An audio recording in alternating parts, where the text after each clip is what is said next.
আমি আপনাদের এখন বেসনের রেসিপি দেখাবো।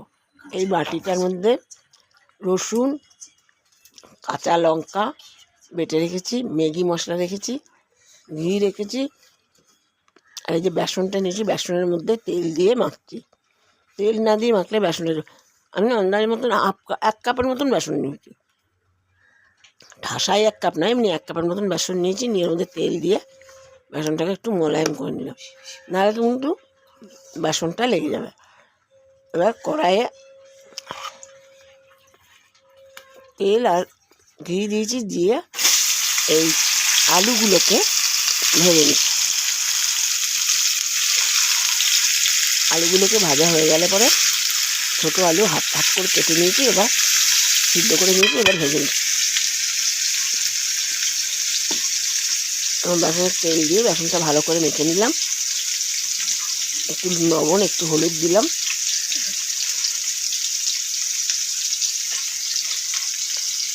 এবার মাখা হয়ে গেছে। এবার আমি আলুগুলো ভাজা পর্যন্ত চেষ্টা করি, আলুগুলো ভাজা হলে পরে নামিয়ে নেব।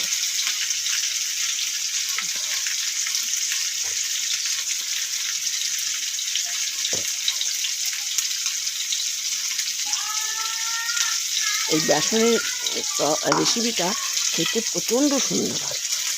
হাতের মধ্যে অনেক বেসন লেগে রয়েছে, তেল মাখা, সেইটা আমি ঢাকার মধ্যে দিয়ে রেখে দিই। কথায় বলে হাত ধোয়া জল দিবি, সবজি কাটাতে হাত ধোয়া জল বা খুন্তি ধোয়া জল দিলে নাকি সেটা খেতে খুব টেস্ট হয়। এটাও খেয়ে দেখবেন, প্রচণ্ড টেস্ট। জিরে দিলাম, ঘি সরষের তেলে দিয়েছি, এবং ঘি সাদা তেল দিয়েছি, এবং জিরে দিয়ে দিলাম। আলুটা ভাজা ভাজা হয়ে গেছে, জিরে দিলাম,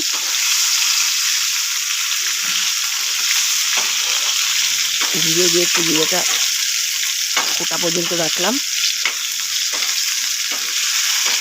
এবার আমি ওর মধ্যে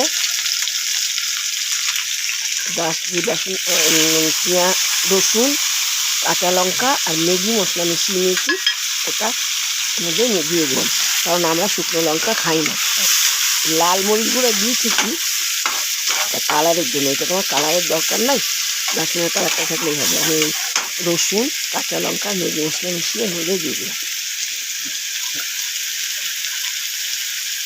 একটুখানি, তাও আমি একটুখানি লাল কাশ্মীরি মরিচ দিলাম, যাতে একটু কালারটা আসে, বেশি দিলাম না।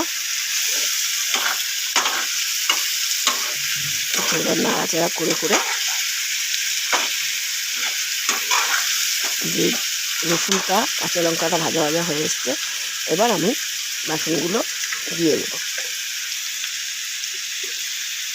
একটু ঘি দিলাম, ঘিটা একটু কম হয়ে যায়, একটু ঘি দিয়ে দিলাম, বেসনটা তো ভাজতে হবে মধ্যে।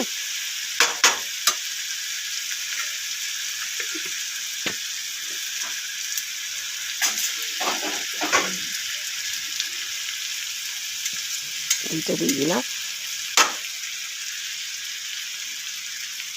ঘি দিয়ে নেড়েচে নিলাম, দিয়ে ওর মধ্যে বেসনটা দিয়ে দিই। এবার বেসনটা তেল মাখানো ছিল, তেল, লবণ একটুখানি সামান্য একটু হলুদ সামান্য না দেওয়ার মতন দিয়েছি। এবার বেসনটা নেড়ে চেড়ে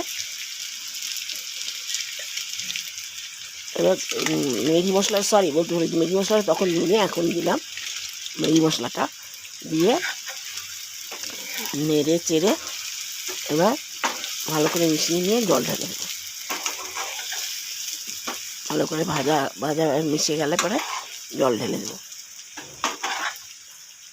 জল ঢাললে পরে এটা মশলার সাথে ভালো করে মিশে যাবে আর বেড়ে যাবে অনেকটা। এবার জল ঢেলে দিচ্ছি, ওই যে জলটা বাসন ধোয়া, হাত ধোয়া জলটা আপনারা দিলে দিতেও পারেন, না দিলে না দিলে। আমার হাত পরিষ্কার করে আমি নিয়ে রেখেছিলাম, ওই জন্য আমি দিলাম।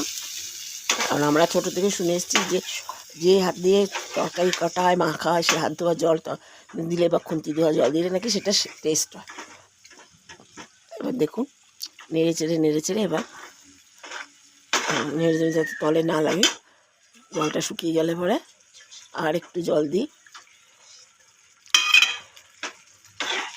দিয়ে নামিয়ে দেবেন। আপনারা এটা করে খেয়ে দেখবেন, খুবই টেস্ট। এটা এমন টেস্ট হয়, মাছ, মাংস, ডিম, পনির কোনোটাই এর কাছে ধারে কাছে ঘেঁষে না। যদি আপনার করে খেয়ে ভালো লাগে তখন আপনারা এটা লাইক করবেন, শেয়ার করবেন, সাবস্ক্রাইব করবেন। এটা খেয়ে দেখবেন একবার করে। এটা আপনারা ইচ্ছা করলে আর একটু পাতলা রাখতে পারেন, কারণ এটা টেনে নেবে পরে, কিছুক্ষণ পরে হলে টেনে নেবে, জলটা টেনে নেবে। আর যদি জলটা টেনেও নেয়, এখন গরম জল একটুখানি মিশিয়ে গোটা তরকারি